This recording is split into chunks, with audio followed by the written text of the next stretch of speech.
The bank manager's voice cut through the air-conditioned silence like a knife through butter.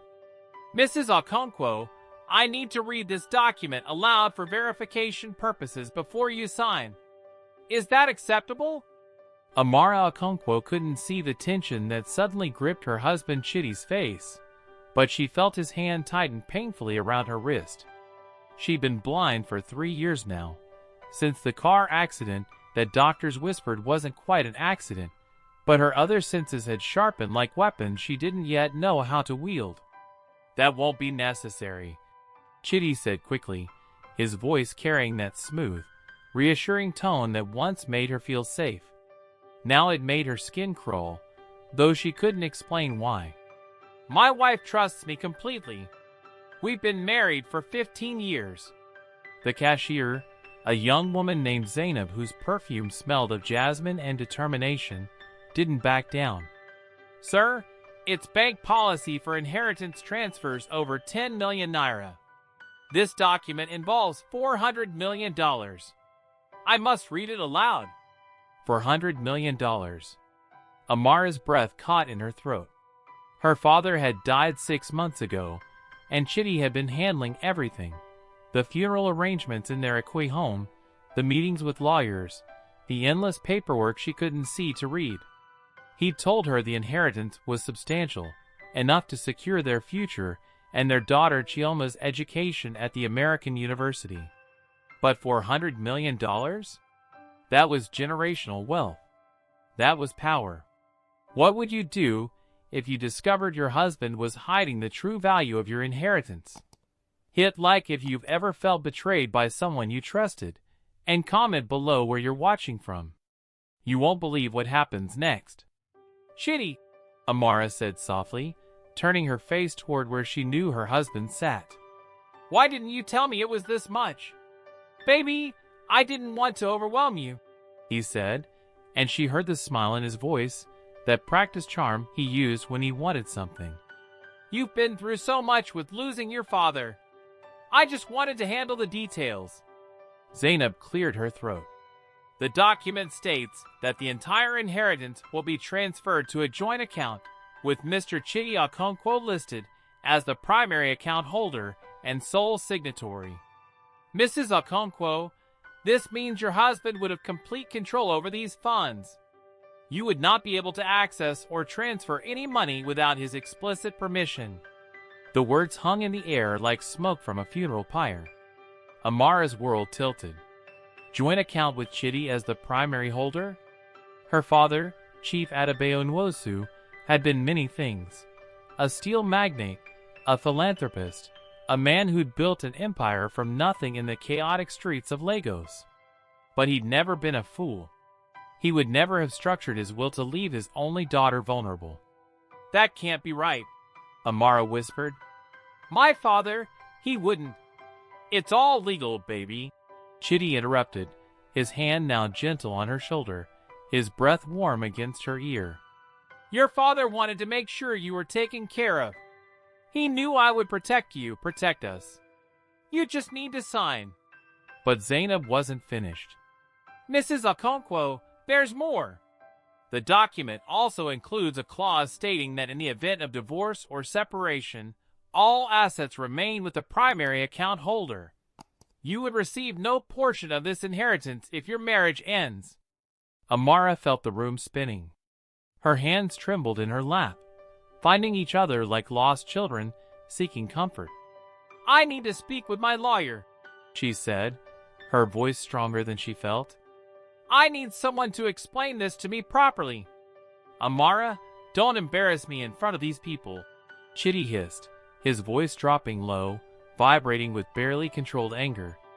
Your father's lawyer drew up these papers. It's all above board. You're being paranoid. Then why are you so desperate for me to sign right now? The words came out before she could stop them, sharp and accusatory. The silence that followed felt like standing on the edge of a cliff. Zainab spoke again, and Amara could hear something new in her voice. Concern, maybe even fear. Mrs. Okonkwo, I should also inform you that this document was brought in by Mr. Okonkwo himself. According to our records, your father's original will was filed with Sterling Bank, not Unity Bank where we are now. This is a separate document. Amara's heart stopped. Sterling Bank. She remembered now. Her father had mentioned it during one of their last conversations before the accident. He'd been adamant about keeping his accounts there, where his best friend from university was a director. Chitty, she said slowly. Why are we at Unity Bank? She heard her husband shift in his chair, heard the creak of expensive leather, and the rustle of his agbada. When he spoke, his voice carried an edge she'd heard before, usually right before something in their home got broken. You're making a scene, Amara. These people are staring at us. Just sign the paper so we can go home. Chioma is waiting for us. At the mention of their daughter, something inside Amara cracked.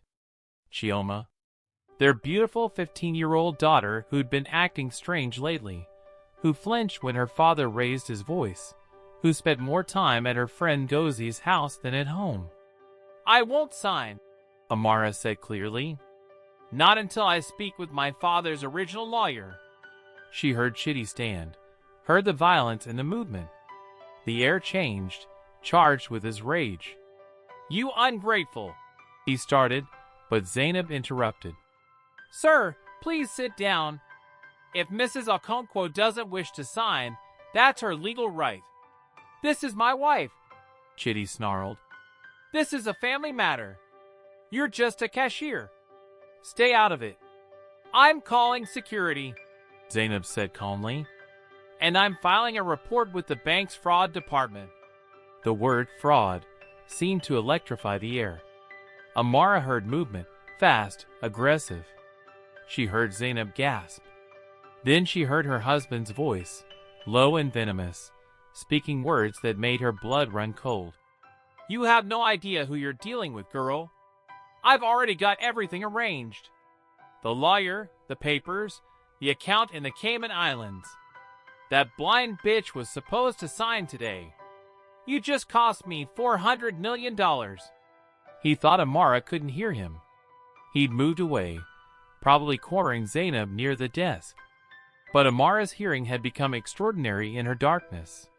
She heard every word, every confession, every piece of the betrayal that had been building around her for 3 years, maybe longer. She heard something else too, the click of a phone and Zainab's whispered words. Security, main floor. Now! What would you do in Amara's position? Would you confront him or play it safe? Don't forget to like, subscribe, and turn on notifications for more gripping stories like this. What do you think happens next? Comment below. The security guards arrived in less than a minute, but by then Chitty had composed himself, slipping back into the role of concerned husband with the ease of an actor changing costumes. Thank God you're here, he said smoothly to the 2 uniformed men who entered the private banking room. My wife is having some kind of episode. She's been unstable since her accident. I think we need to take her home, give her some rest. Amara felt the familiar rage rising in her chest, the same rage she'd swallowed 1,000 times when Chitty explained away her bruises as clumsiness, when he told their friends she was becoming forgetful and confused, when he insisted she needed him to manage everything because she couldn't be trusted to handle things on her own. But this time, something was different. This time, she'd heard him confess. This time, she had a witness. That's not what happened, Zainab said firmly. Mr. Okonkwo brought his wife here under false pretenses to sign a fraudulent document. I heard him admit to falsifying inheritance papers and planning to transfer funds to an offshore account. That's ridiculous. Chitty laughed, and Amara could picture his charming smile, the one that had fooled her family for years. This girl is clearly confused. I'm a respected businessman in Lagos. I own 3 car dealerships and a real estate company. Why would I need to steal from my own wife? Because you're broke, Zainab said quietly. I looked up your accounts while you were arguing. Unity Bank has been sending you default notices for 8 months. You owe over 70 million naira to various creditors. Your businesses are failing, Mr. Okonkwo. You needed this inheritance to save yourself. The silence that followed was deafening. Amara's mind raced, pieces clicking together like a puzzle she'd been trying to solve in the dark. The whispered phone calls Chitty took in the bathroom. The visits from strange men he claimed were business associates. The way he'd suddenly become so attentive after her accident, so invested in managing her affairs. You're lying, Chitty said, but his voice had lost its confidence. Amara, let's go. These people are trying to turn you against me. No, Amara said, and the word felt like breaking chains. I'm not going anywhere with you. She heard Chitty move toward her, felt the air shift as he reached for her arm. But the security guards intervened, their heavy footsteps blocking his path. Sir, you need to step back, one of them said. The lady has made her wishes clear. She's my wife. Chitty shouted, and now the mask was completely off, the rage he usually saved for their bedroom spilling out into the public space. She's blind. She needs me. She can't even cross the street without me. I may be blind, Amara said, standing up with a dignity she didn't know she possessed. But I'm not deaf. I heard every word you said to this young woman. I heard you call me a bitch. I heard you admit to fraud. I heard you say you got everything arranged. She heard Chitty's sharp intake of breath, heard the moment he realized his mistake. Baby, I didn't mean, you don't understand. I was just frustrated. Save it. Amara cut him off. Zainab, please call Sterling Bank. Ask for Director Emeka Okafor. Tell him Chief Adebayo Nwosu's daughter needs immediate assistance with her inheritance. Right away, Mrs. Okonkwo, Zainab said, and Amara heard the smile in her voice, the satisfaction of justice being served. Amara, if you do this, you'll regret it, Chitty said, his voice dropping to that dangerous tone she knew too well. Think about Chioma. Think about what this will do to our family. Think about your reputation. My reputation? Amara laughed, a bitter sound that surprised even herself. You mean the reputation you've been destroying for 3 years? Telling everyone I'm unstable? Incompetent? A burden? I never said. Yes, you did. I've heard you. I've heard everything. I just chose to ignore it because I thought I needed you. But I don't. I never did. You can't survive without me, Chitty hissed. You're blind, Amara. You can't work. You can't drive. You can't even cook without burning yourself. Who's going to take care of you? The words were designed to wound, to make her small, to remind her of her vulnerability. And 3 months ago, they might have worked. But not today. Not after she'd heard him try to steal $400 million from her. I'll take care of myself, Amara said. The same way I've been taking care of myself while you've been gambling away my money and entertaining your mistress in my house. She heard Chitty's shocked gasp, heard one of the security guards mutter, Jesus Christ, under his breath. What mistress?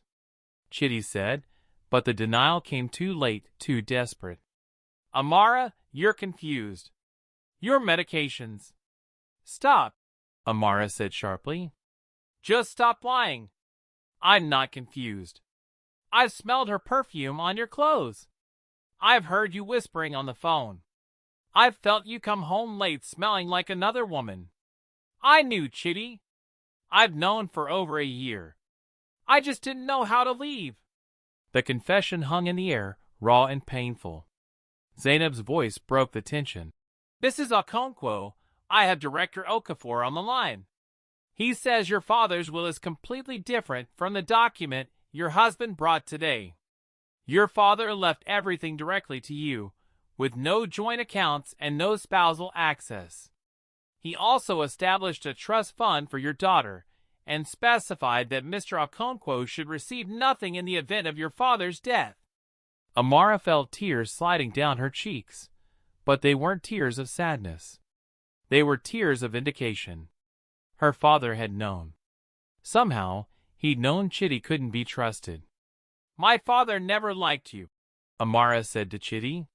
He tried to warn me before the wedding. He said you were too charming, too smooth. He said men like you always had something to hide. I didn't listen.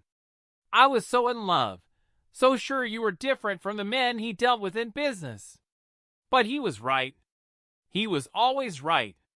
Your father was a controlling bastard who couldn't stand to see his daughter happy. Chitty spat. He tried to buy me off before the wedding. Did he tell you that? He offered me 5 million naira to disappear. I refused because I loved you. And this is how you repay me. You refused because 5 million naira wasn't enough, Amara corrected. You were holding out for the real prize. You were always holding out. Zainab spoke again. Director Okafor is sending a security team to escort you to Sterling Bank, Mrs. Okonkwo. He says to tell you that your father left detailed instructions for a situation exactly like this. He suspected fraud might be attempted. Amara's father had protected her even from beyond the grave. The thought filled her with a grief so profound she had to steady herself against the desk. Amara, please, Chitty said, and now his voice was breaking, tears she couldn't see but could hear in every word. Please don't do this. I made mistakes. I got desperate. The businesses were failing, and I didn't know how to tell you. I didn't want you to think I was weak. I just needed time to fix things. That's all I needed, time. You had 15 years, Amara said softly. 15 years to be honest with me. 15 years to treat me like a partner instead of a possession. 15 years to love me the way you promised you would. And you wasted every single one of them. She heard footsteps approaching, multiple sets, professional and purposeful. The security team from Sterling Bank, she assumed. Mrs. Okonkwo? A new voice said, deep and authoritative. I'm Chief Security Officer Ademola. Director Okafor sent us. We're here to take you somewhere safe. Thank you, Amara said, reaching for Zainab's hand, finding it warm and steady.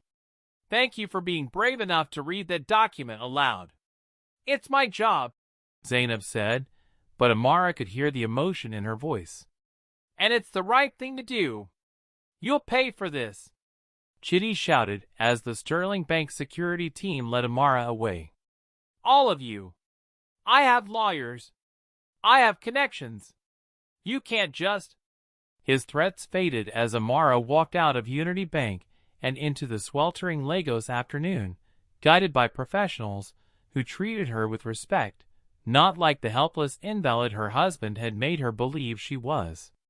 As they helped her into an armored vehicle, her father's security team, she realized, men who had protected Chief Nwosu and now would protect his daughter, Amara heard Zainab's voice one last time. Mr. Okonkwo, the police are on their way. I'm filing a formal fraud report. You should probably call that lawyer you mentioned.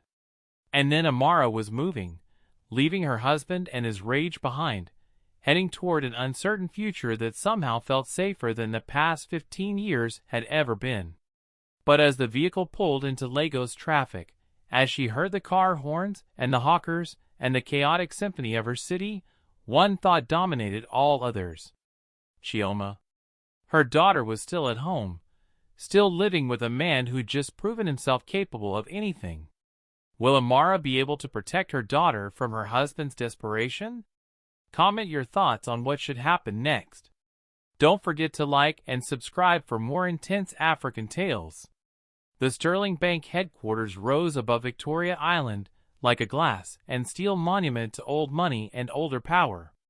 Amara had been here before, back when she could see, back when her father would bring her to meetings and teach her about the empire he'd built from scrap metal and sheer determination.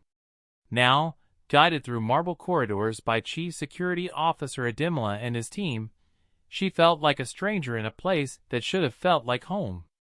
Director Okafor is waiting in his private office, Adimla explained as an elevator carried them upward.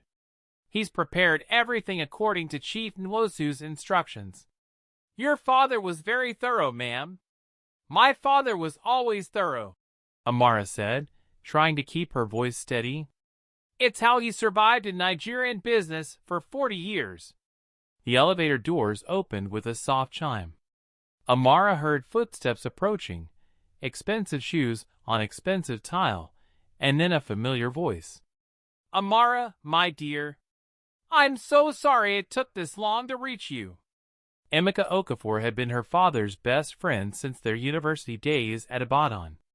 He'd been at her wedding, had held Chioma when she was baptized, had stood at her father's graveside, and wept openly, while Chidi stood dry-eyed and impatient. Uncle Emeka, Amara said, using the respectful title that wasn't quite family but more than friendship. What's happening? Chidi said my father's will was straightforward. Straightforward for a thief, Emeka said bitterly, guiding her into his office, where air conditioning hummed and leather furniture creaked with wealth. Sit down, my dear. We have much to discuss, and none of it is pleasant. Amara sat, feeling the expensive chair embrace her. She heard papers shuffling, heard Emeka settle behind his desk with a heavy sigh. Your father came to see me 3 weeks before your accident, Emeka began, and something in his tone made Amara's skin prickle. He'd hired a private investigator to look into Chidi's business dealings. What he found: Amara, your husband has been defrauding you and your family for over 10 years. The words hit like physical blows. 10 years. Long before the accident. Long before her blindness gave him the perfect excuse to control everything. Tell me, Amara whispered. Tell me everything. Emeka's voice was gentle but unflinching. Chidi's car dealerships never made money. They were fronts for a money laundering operation. He was in business with some very dangerous people, politicians, contractors, men who needed to clean money from corrupt government contracts. Your father's accountant discovered large sums being funneled through Chidi's businesses and into offshore accounts. Amara felt sick. The real estate company? Also fake. The properties exist, but they're owned by Chidi's associates, not by him. He's been using your family name and your father's reputation to secure loans he never intended to repay. Your father estimates Chidi has run up debts of over 200 million naira using Chief Nwosu's name as collateral. My God, Amara breathed. And my father knew all this? He knew, Emeka confirmed. He was preparing to confront Chidi when your accident happened. After that, when you were vulnerable and blind and dependent, your father realized Chidi would never let you go peacefully. So he changed his strategy. He made his will ironclad. Everything to you directly, nothing to Chidi, with specific clauses preventing any spousal access. He also set up a security protocol. What kind of protocol? If anyone tried to fraudulently access your inheritance, I was to contact the Economic and Financial Crimes Commission immediately. I was also to activate a protection detail for you and Chioma. Your father knew Chidi might become desperate. He wanted you protected. Amara's throat tightened. Her father had known she was in danger. He'd known, and he tried to save her, even after death. There's more, Emeka said quietly. The accident, Amara. Your father never believed it was an accident. He hired investigators. They found evidence that your car's brake lines had been tampered with. The room tilted. Amara gripped the arms of her chair, breathing hard. No, she whispered. No, Chidi wouldn't. He couldn't. The investigators traced the tampering to a mechanic who worked at one of Chidi's dealerships. The mechanic disappeared 2 weeks after the accident. He was found 6 months later in Benin City, dead from an apparent overdose. But before he died, he told his brother about a man who'd paid him 500,000 naira to fix a woman's car. Amara couldn't breathe. The air in the office felt too thick, too heavy. Her husband, the man she'd shared a bed with, the man who'd fathered her child, had tried to kill her. Your father couldn't prove it, Emeka continued. Not enough for police. The mechanic was dead, and the money trail went cold. But your father knew, and he made sure that if anything happened to him, you would be protected. His will includes a sealed envelope with all the investigation files. If you choose to pursue charges, everything you need is there. Why didn't my father tell me? Amara asked, tears streaming down her face. Why didn't he warn me? He was going to, Emeka said gently. The day he died, he called me. He said he was coming to get you and Chioma, that he was taking you both somewhere safe until he could deal with Chidi legally. But his heart attack came first. The doctors say it was natural, but Amara, your father was healthy. He'd just passed a full medical exam 2 weeks before. He was supposed to live another 20 years. The implication hung in the air like poison gas. You think Chidi killed my father too? Amara said flatly. I think your father suspected Chidi might try something, and I think he died very conveniently right when he was about to expose everything, Emeka replied. But again, we have no proof. Just suspicions and timing that's too perfect. Amara sat in silence, processing a horror story that was her life. Her husband was a fraud, a thief, possibly a murderer. And she'd shared his bed for 15 years, given him a daughter, trusted him with everything. Chioma, Amara said suddenly, panic flooding her voice. Uncle Emeka, Chioma is still at home with him. What if he... Already handled, Emeka interrupted. I sent a team to collect her from school 20 minutes ago. She's being brought here now. Your father's instructions included protection for his granddaughter. Relief washed over Amara so powerfully she nearly sobbed. Thank God. Thank God. There's something else you need to know about Chioma, Emeka said carefully. Your daughter came to see me 3 weeks ago. She wanted to talk to someone about her father. She was scared, Amara. She said Chidi had been bringing a woman to the house when you were sleeping, that she'd heard them arguing about money. She said the woman was pregnant. The world stopped. Pregnant. Chidi's mistress was pregnant. She didn't tell you because Chidi threatened her, Emeka continued. He told her if she said anything to you, he'd send you to a psychiatric hospital. He said you were mentally unstable because of your blindness, and that he had doctors who would certify you as incompetent. Chioma was terrified he'd lock you away. Amara understood now why her daughter had been so distant, so afraid. She'd been trying to protect her mother the only way she knew how, by staying silent and waiting for help. I want him arrested, Amara said, her voice hardening into something sharp and unbreakable. I want him charged with fraud, with attempted murder, with everything. I want him to pay for what he's done. The FCC is already building a case, Emeka assured her. With the evidence from today's attempted fraud and your father's investigation files, they have enough to arrest him. But Amara, you need to be prepared. Chidi will fight back. He'll make this ugly. He'll claim you're incompetent, that you're mentally ill, that you're being manipulated by your father's friends. He'll drag your name through every newspaper and blog in Lagos. Let him try, Amara said. I've spent 3 years being afraid of him. I'm not afraid anymore. A knock on the door interrupted them. Ademola's voice came through. Director, Mrs. Okonkwo's daughter is here. Send her in, Emeka called. Amara heard the door open, heard light footsteps, and then her daughter's voice, breaking with tears. Mama? Chioma, Amara said, standing up and opening her arms. Come here, baby. Chioma crashed into her mother's embrace, sobbing so hard her whole body shook. I'm sorry, Mama. I'm so sorry. I wanted to tell you about Daddy and that woman. I wanted to tell you he was stealing from you. But he said he'd hurt you. Shh, Amara soothed, holding her daughter tight. You did nothing wrong. Nothing. You were trying to protect me. I understand. He's a monster. Chioma wept. He's not the daddy I remember. He changed, Mama. After your accident, he changed. He became mean and scary, and I didn't know what to do. I know, baby. I know.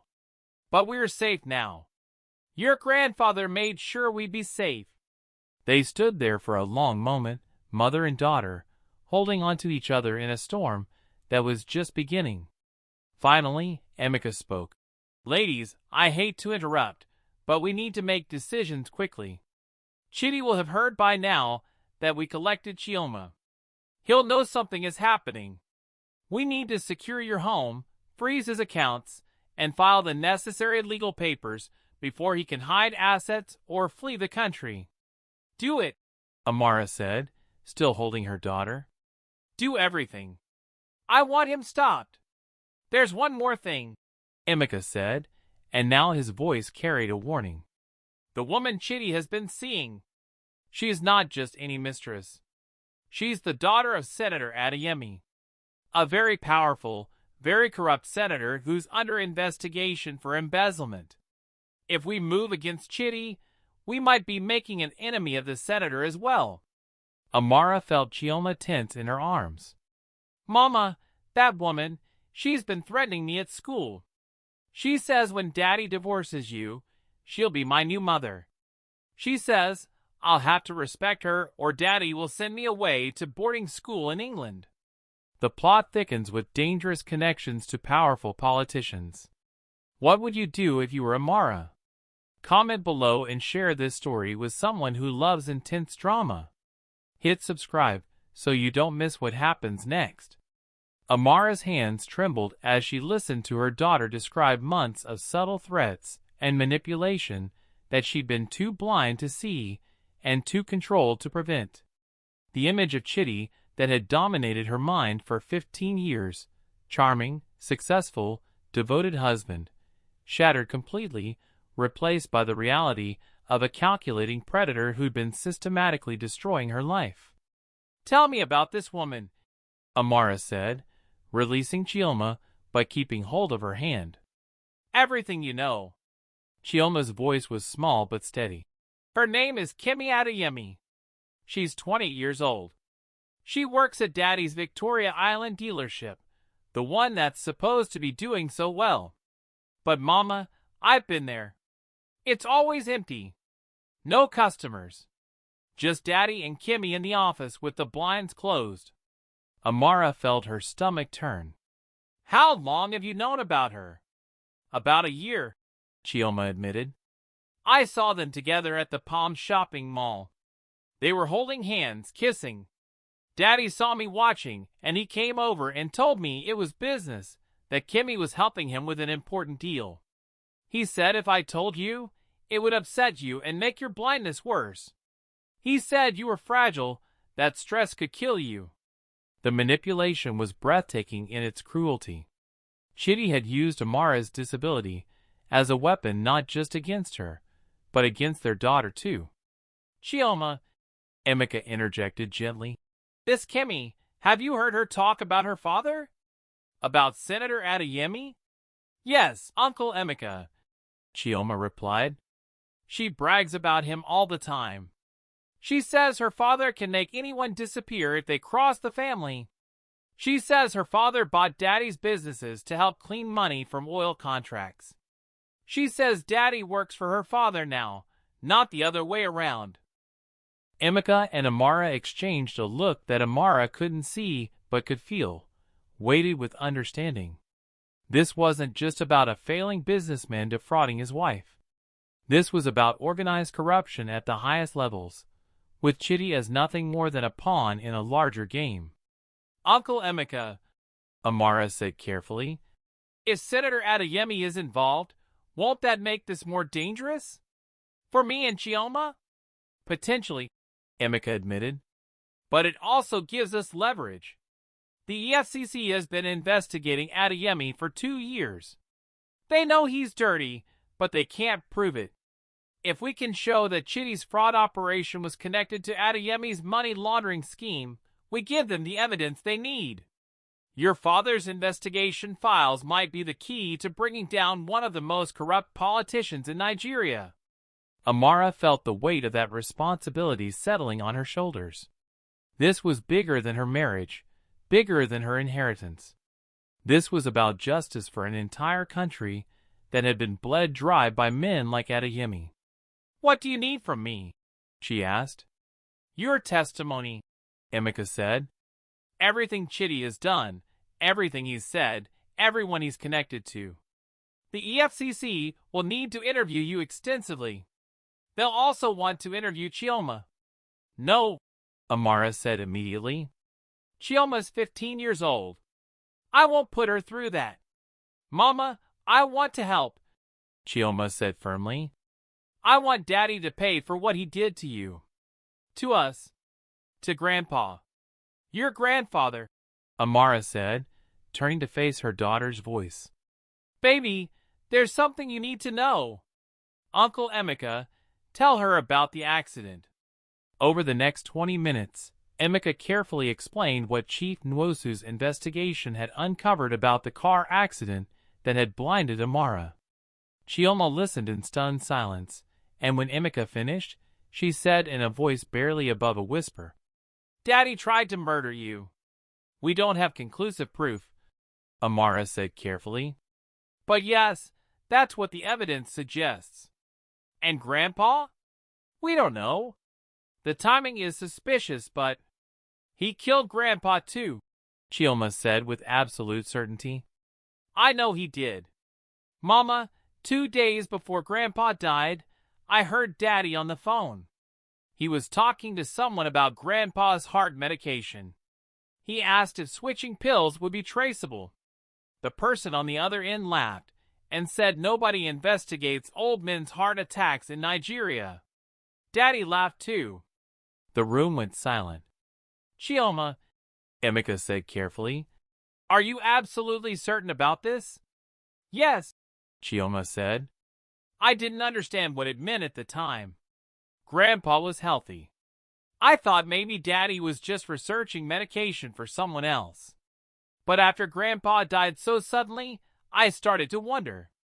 And when I saw Daddy with Kimmy and she talked about her father making people disappear, I understood. Why didn't you tell anyone? Amara asked, trying to keep accusation out of her voice. Because I was scared, Mama. Because Daddy told me if I ever spoke against him, he'd have you committed.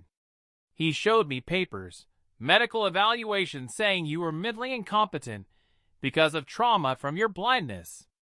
He said he had 3 doctors ready to testify that you needed to be institutionalized. He said I'd lose you forever. Amara pulled her daughter close, feeling rage and grief warring in her chest. Chitty hadn't just stolen money.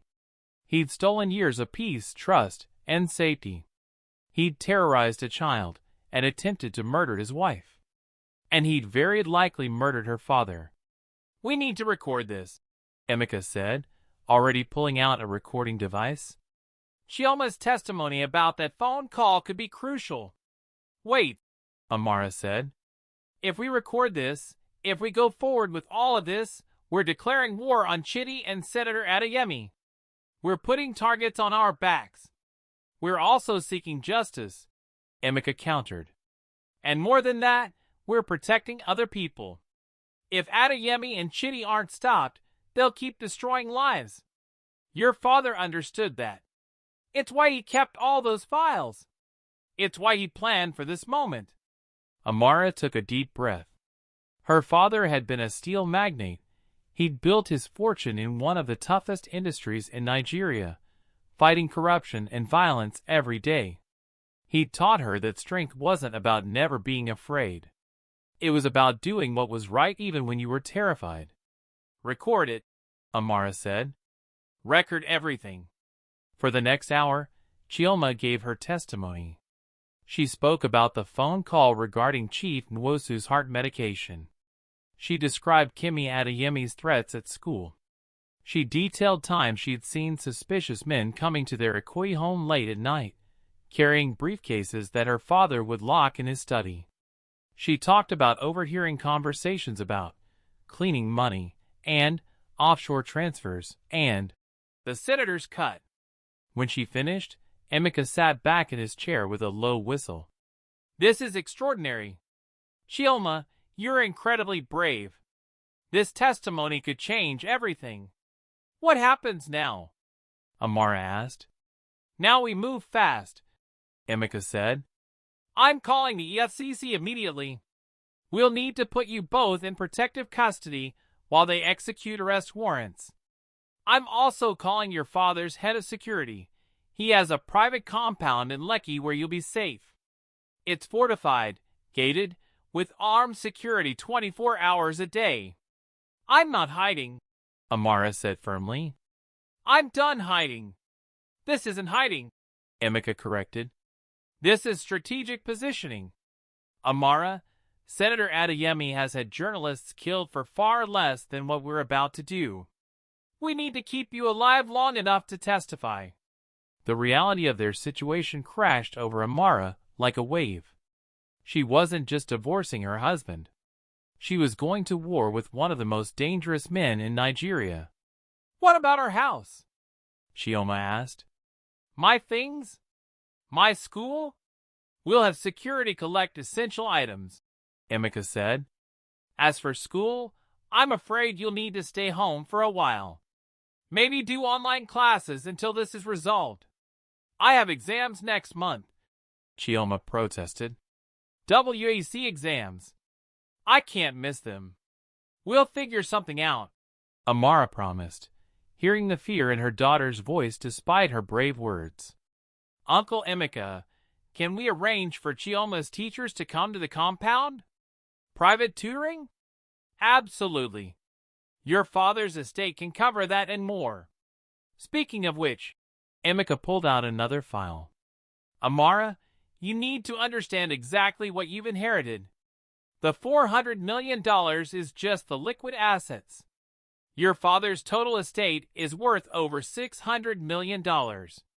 Steel mills, properties, investments, bonds. You're one of the wealthiest women in Nigeria now. The number was incomprehensible.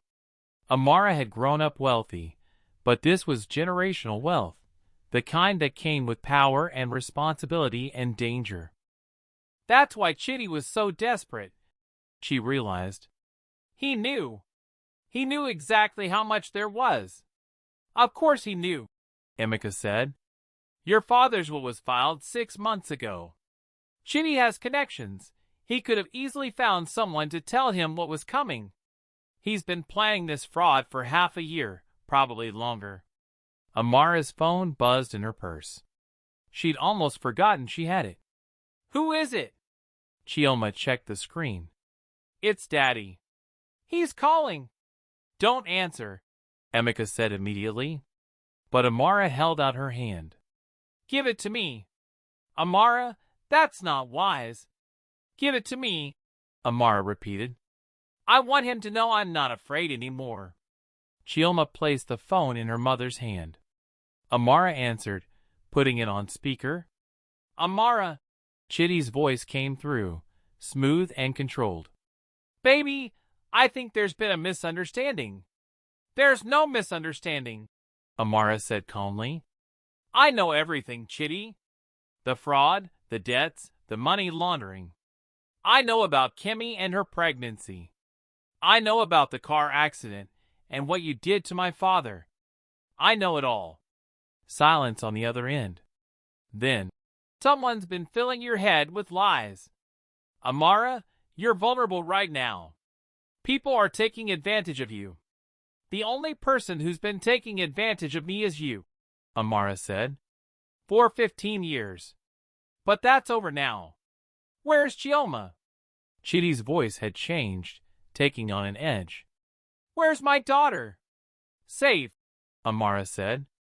Somewhere you can't manipulate or threaten her anymore. You can't keep her from me.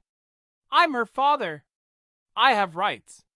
You have the right to remain silent, Emeka interjected, which I'd suggest you exercise, Mr. Okonkwo.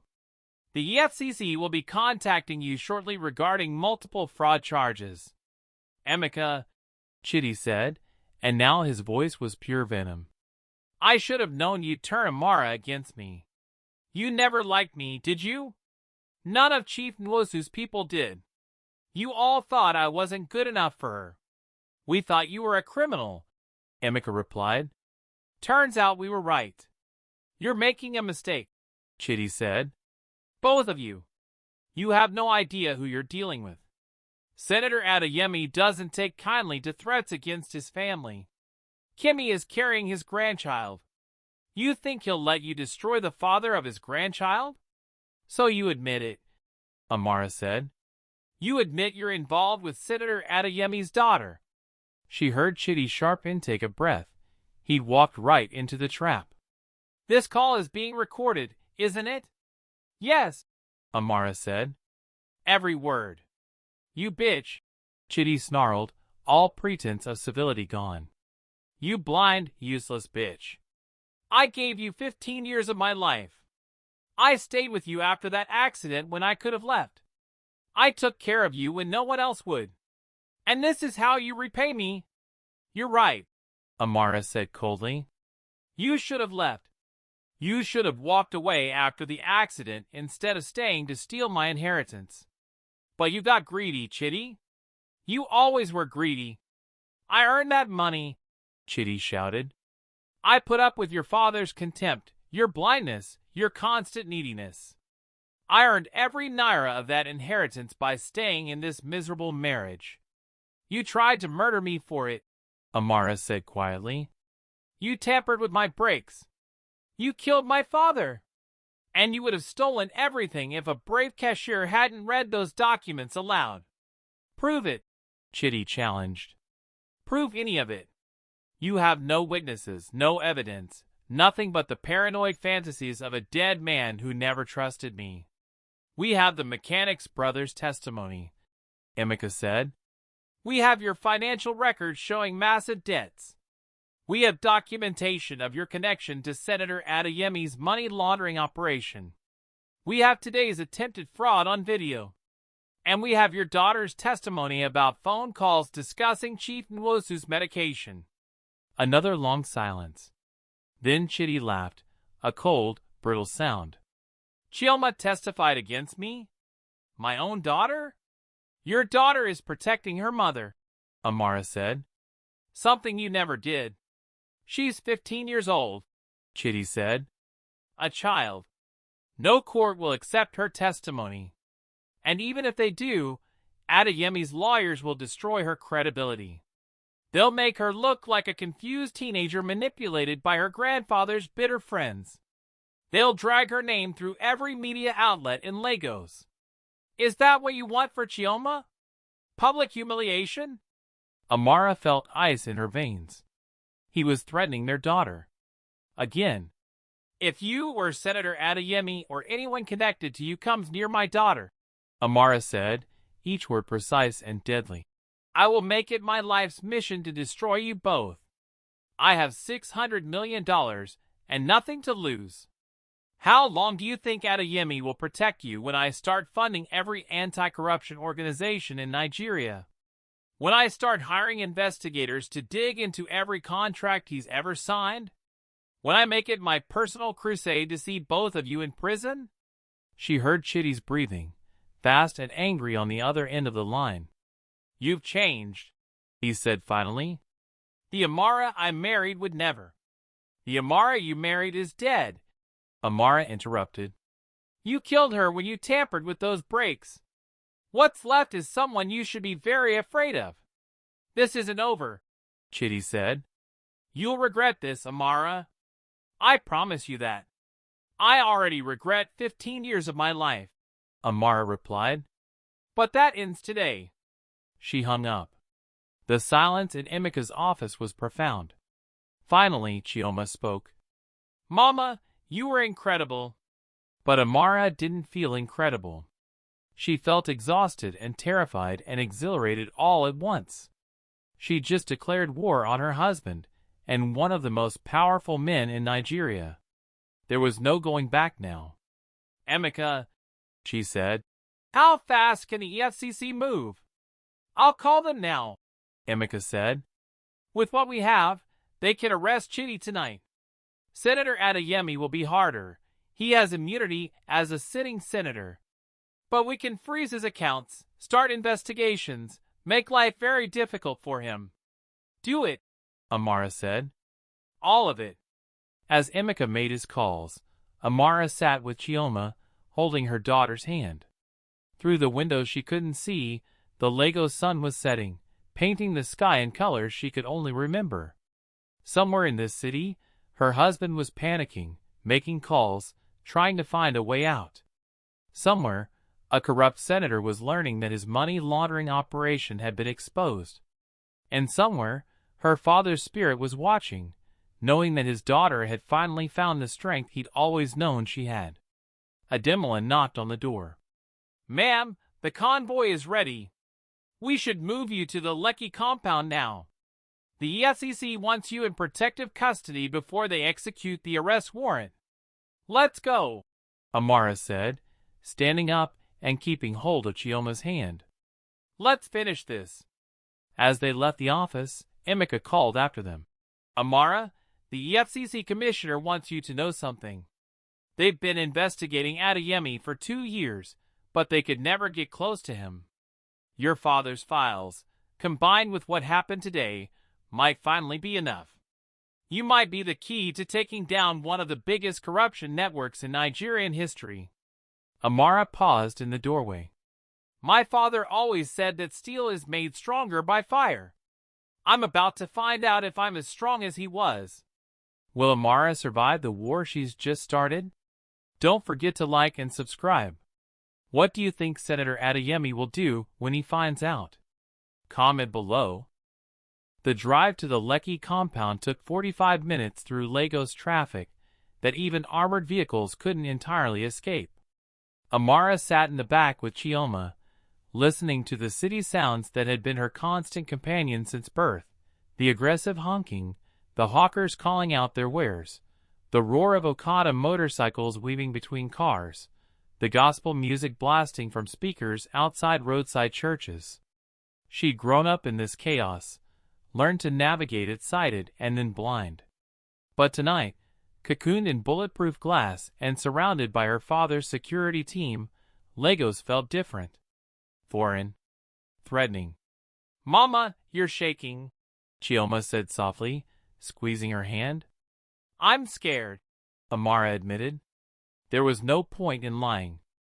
I'm terrified, actually. Me too, Chioma whispered. But I'm also proud of you. Grandpa would be proud too.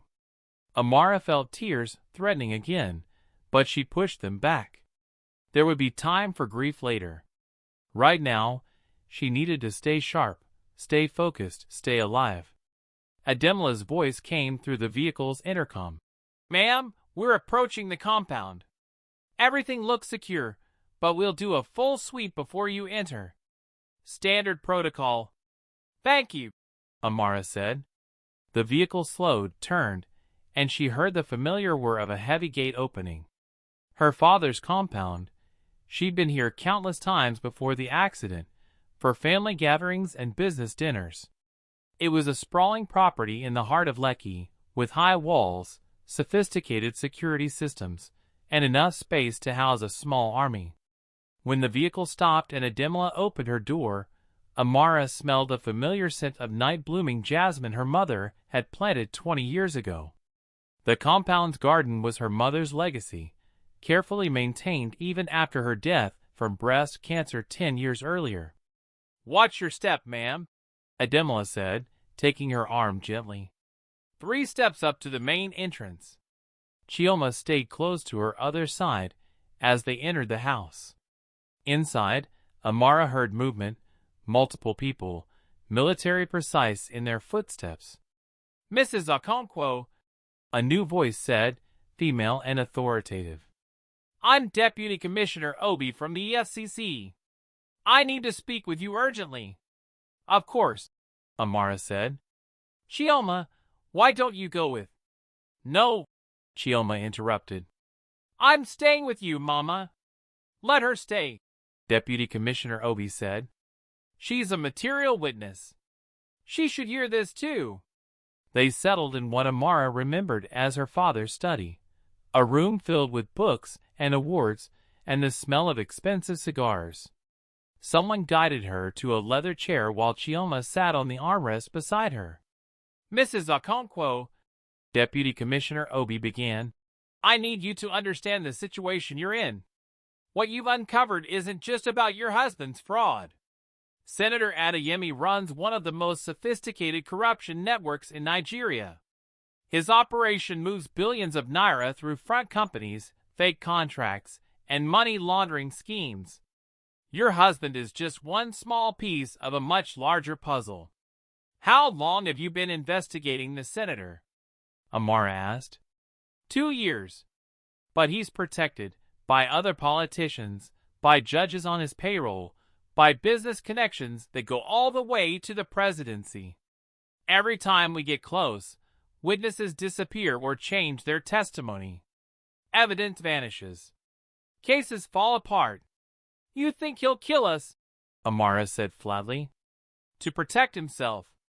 I think he'll try, Deputy Commissioner Obi said honestly. Which is why we're taking extraordinary measures to protect you. This compound will be staffed by EFCC agents around the clock. No one gets in or out without our approval. You'll have a security detail whenever you leave, which should be as infrequent as possible. For how long? Chioma asked. We can't stay locked up forever. Until the trial, Deputy Commissioner Obi said. Or until we can guarantee your safety another way. What trial? Amara asked. We arrested your husband 20 minutes ago. He was at his Victoria Island dealership with Kemi Adeyemi, trying to move money out of the country. We have him on fraud, attempted theft, conspiracy to commit money laundering, and several other charges. The evidence from today, combined with your father's investigation files, is overwhelming. Amara felt a rush of satisfaction. Where is he now? Ikoyi Prison. We fast-tracked his processing specifically to keep him away from Senator Adeyemi's influence. Ikoyi is one of the few facilities we trust. The warden is clean, and the guards are vetted. What about Kemi? Amara asked. You said she was with him. She's claiming diplomatic immunity through her father's position. We can't hold her, but we're watching her closely. She's made several calls to her father since your husband's arrest, all of which we're monitoring. You're tapping a senator's phone? Chioma asked, sounding impressed. We have a warrant based on national security concerns, Deputy Commissioner Obi said carefully. Senator Adeyemi's corruption threatens Nigeria's economic stability. That gives us certain latitude. Amara heard what wasn't being said. This was dangerous, possibly illegal territory. The FCC was willing to bend rules to bring down Adeyemi, which meant they were as desperate as she was. What do you need from me? Amara asked. Your testimony, first and foremost. We'll need detailed statements about everything your husband did, the fraud attempt at the bank, his confession about your accident, anything he said about Senator Adeyemi. We'll also need access to your father's investigation files. You have them, Amara said. Uncle Emeka is delivering everything to your office tonight. Good. Deputy Commissioner Obi paused. Mrs. Okonkwo, I need to ask you something difficult. Your father's death. You understand that if we can prove murder, that changes everything. Murder of a civilian is serious, but murder to cover up corruption at this level? That's a federal case. It means we can go after Adeyemi directly. You want to exhume my father's body, Amara said.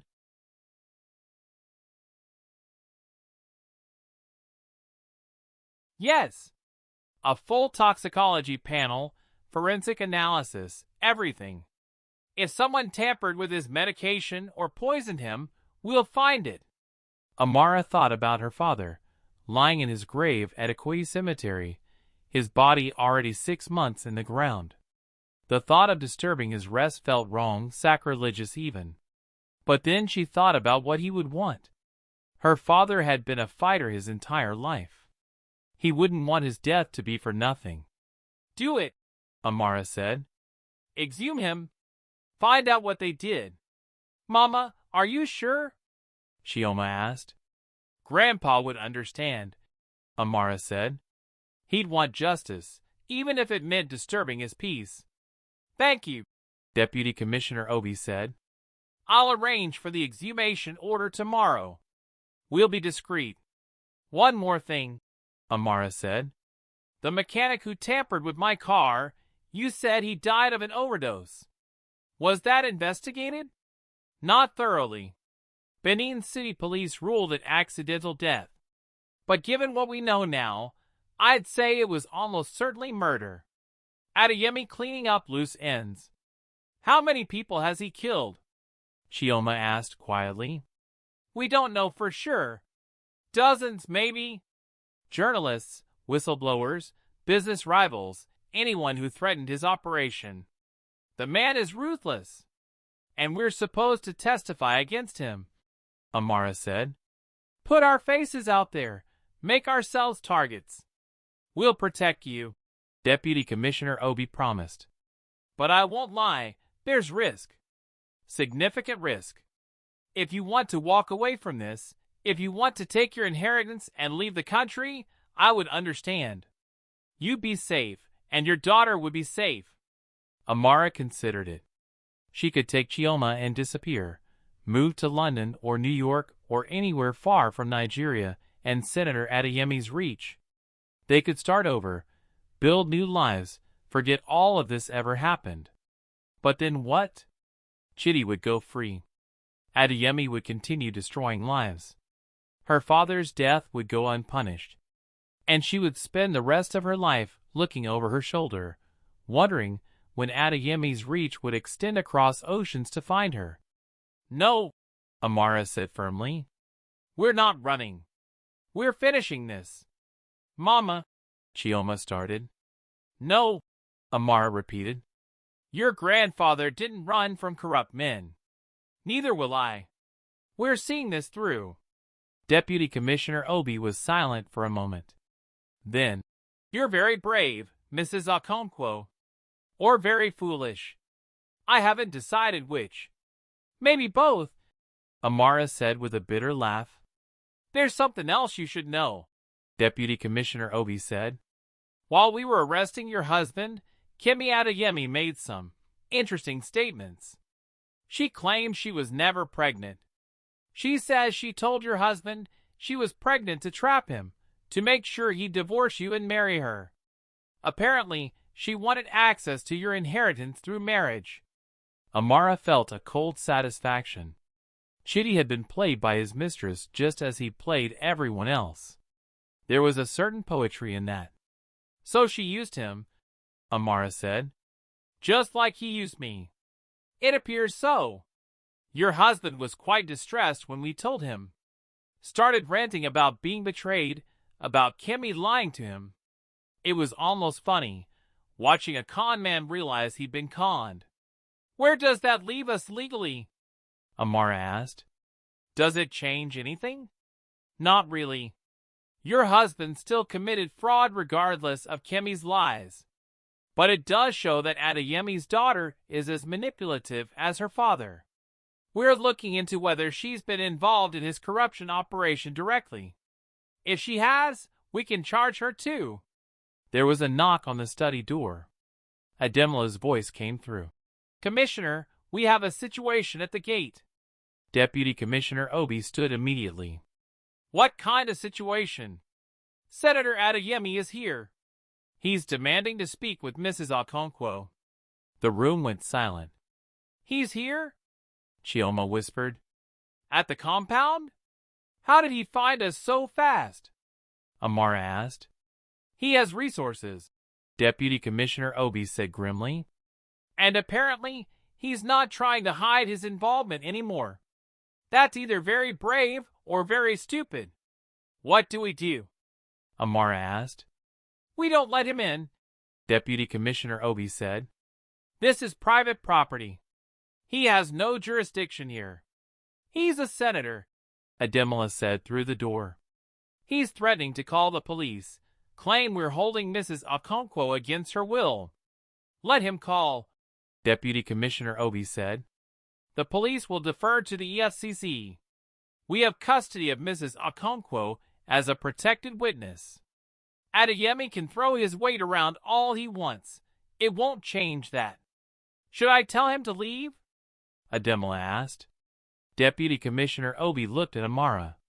It's your compound. Your decision. Amara thought about it. Senator Adeyemi was here, at her gate, probably angry and desperate. He wanted something, or he wouldn't have come personally. Men like him didn't take risks unless they were cornered. I want to talk to him, Amara said. Absolutely not, Deputy Commissioner Obi said immediately. That's too dangerous. Not face to face, Amara clarified. Through the intercom. I want to hear what he has to say. Mama, that's crazy, Chioma protested. Maybe, Amara agreed. But I want to look him in the eye. She paused, laughed bitterly. I want to face him. I want him to know I'm not afraid. You should be afraid, Deputy Commissioner Obi said. He's killed for far less than what you're doing to him. Then he'll have to kill me, Amara said. But I'm talking to him first. Deputy Commissioner Obi sighed. Fine. But I'm recording everything, and we're doing this from the security room where we can see him on camera. You're not going anywhere near that gate. They moved to the compound security room, a space Amara had never seen even when she had sight. Ademola guided her to a chair in front of what he described as a wall of monitors showing every angle of the property. He's standing at the main gate, Ademola narrated. Alone. No security detail, no bodyguards. He's wearing a white agbada, expensive looking. He keeps checking his phone. Put him through, Amara said. There was a click, and then a voice filled the room, deep, cultured, laced with barely controlled fury. Mrs. Okonkwo, I'm glad you decided to speak with me. We have much to discuss. Senator Adeyemi has come to the gate. What does he want? Will Amara be able to stand up to one of Nigeria's most dangerous men? Comment your thoughts below and share this story.